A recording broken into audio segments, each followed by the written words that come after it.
Hi guys, thanks for the introduction and the invite. Pleasure to be here talking to you. Slightly small session, and I suppose part of the reason might be because what I'm presenting here isn't quite conventional.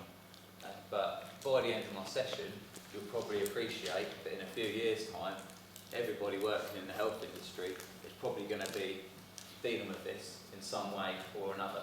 Will definitely be very aware of it. So to get rid of the boring stuff out of the way first, a little bit about myself. I'm a lecturer here at the moment in health, nutrition and exercise. I teach many aspects that fall within them words and terms. But my speciality, I suppose, is exercise and health. Registered nutritionist as well, but I'm not going to talk to you about nutrition today. And we can have a discussion about that another time. And also reps level 3 PT as well. So I know where a lot of you are coming from. Anybody got a decent timer on them? Basically, what I want you to do, set a timer for 30 minutes. And 30 minutes is going to go off, yeah? Yeah, alright. When it gets to 30 minutes, it goes off. Stick your hand up, or if I hear it, which I'm sure I will, then you'll realise what I've done now. Okay, but forget about that now for half an hour. Okay. So, start off with some eye-opening statistics. Right, this session is all about sitting time, right, which we now call the silent killer. Right, and I'll explain why. So we know at the moment there's a lot of people in the country, many countries, being highly sedentary. They sit around a lot of the time. But what that means, right, is a massive increase in the risk of certain diseases, a high number of diseases, and all-cause mortality. So this is dying from any cause. If you have a high amount of sedentary time, you can increase your risk by 50%. Look how it increases. 90% increase in cardiovascular mortality. 112% increase in risk of diabetes. And most staggering, 150% pretty much increased risk of cardiovascular disease. So that's comparing the most sedentary individuals in the population to the least sedentary. Right. But it can increase your risk by 150% possibly. So it's a massive, massive issue. Why are people sedentary? Well, I'm sure all of us can resonate with some of the images up here.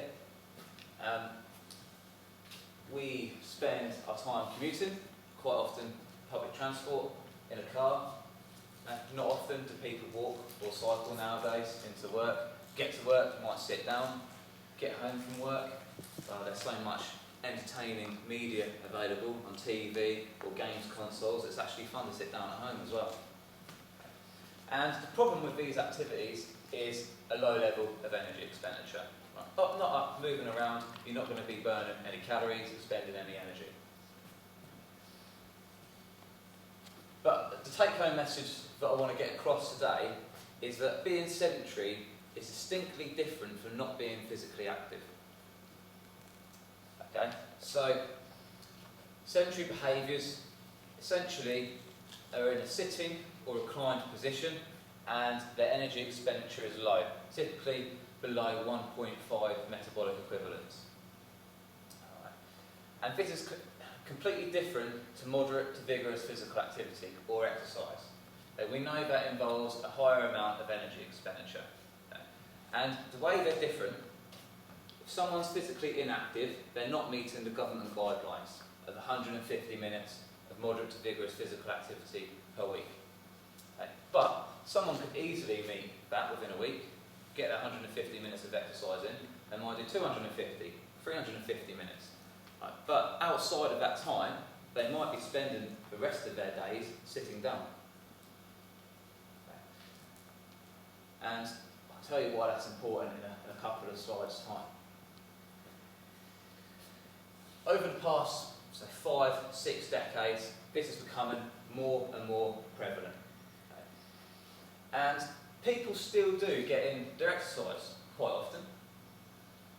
Right. Over the last couple of decades, it's been drilled home that we need to get people regularly active, 150 minutes per week, moderate vigorous activity. That's our current UK guideline anyway. So people can make time for that during their normal week. Okay. It's only maybe half an hour, 5 days a week. That's pretty simple, it's attainable. It might not be in some individuals, or a lot of individuals that aren't very well motivated, okay, but the individuals that might get to the gym, might go out for a run in the morning before work, they could could probably quite easily accumulate their 150 minutes of activity. Right, that's fine, that's good, that'll have health benefits for definite. But what we're interested in now is what's happening outside of this 30-minute time period. Okay, so get up, sit down for breakfast. You might sit down, go into work, get to work, sit down all day. Even at your lunch break, sit and have your lunch at a desk. Or go to the canteen, sit down there, have your lunch. Go home from work, sitting down. In the evening, cook your meal. You might be standing up for that, then you'll sit down and eat it for a longer period.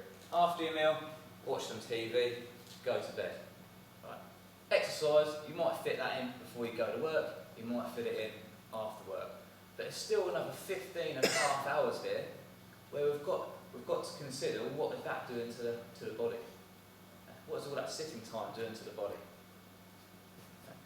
And this is some population-wide data. These are from a mix of individuals, working, non-working, a mix of employment types. Okay, not just office-based individuals. This covers everybody. Sedentary time, just over 9 hours per day.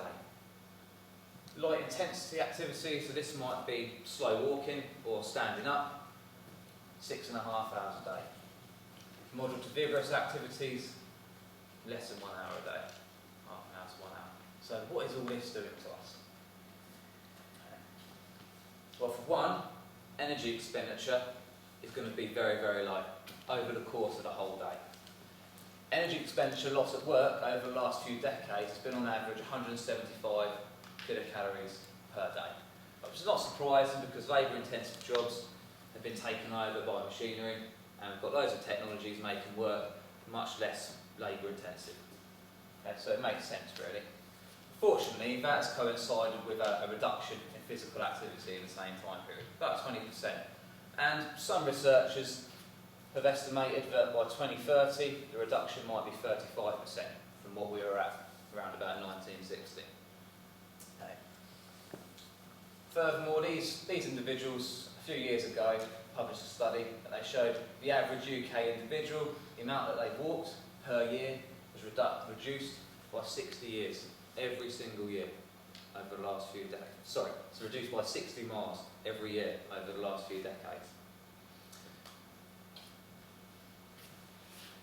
And coinciding with that, we haven't seen a reduction in the amount of energy people consume.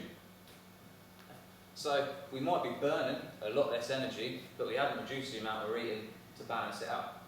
So in essence, we might end up being in a constant state of energy surplus, which of course, over time, can lead to weight gain. So if we don't use up our excess calories, they're going to be stored as fat. So that gives you a nice lead-in to why this might be an issue in terms of weight management, right, and overweight and obesity prevention.